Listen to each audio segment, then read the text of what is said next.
Сәлем достар, YouTube каналыма қош келдіңіздер. Осындай сіздерге творожный пирог, өте дәмі керемет болатын творожный пирог дайындау әдісін үйрететін боламын. Осындай ұнымызды саламыз, електен өткізілген сары майымызды саламыз. Осынан крошка жасап, жақсылап араластырып алатын боламыз. Сөйтіп үстіне разрыхителімізді салып, бір жұмыртқамызды салып, шекерімізді салып, өте жұмсақ қамыр илейміз. Бәрі бір келкі болғанша осылайынан илеп аламыз. Дайын болған қамырымызды жарты сағат холодильникке қойып қоямыз. Енді начинкасын дайындаймыз. Творогымызды саламыз. Үстіне қаймағымызды саламыз. Шекерімізді саламыз. Және 2 жұмыртқамызды салып, жақсылап араластыратын боламыз. Жақсылап араластырамыз осылай. Сөйтіп блендерге салып, тағы да бір келкі болғанша осылайынан езіп аламыз.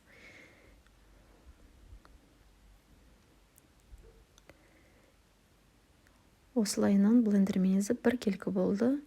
Енді осындай 24 сантиметрлік формамызға салып, қамырымызды, қолымызды ұнға малып отырып, қолмен жаятын боламыз. Неке осылайынан айналдыра отырып, қолымызды ұнға малып, шетін жұқалау етіп жаямыз. Ортасын осылайынан бір келкі етіп жаятын боламыз. Қамырдың асты бір келкі болып пісу үшін осылайынан айналдыра отырып, жұқалап етіп жайып шығамыз. Міне осылайынан дайын болды, мінеки. Осылайынан жұқа болды. Енді бетіне начинкасын салып, қасықпен бір келкі етіп, бетінде тегістеп шығатын боламыз. Осылайынан тегістеп шықтым мен.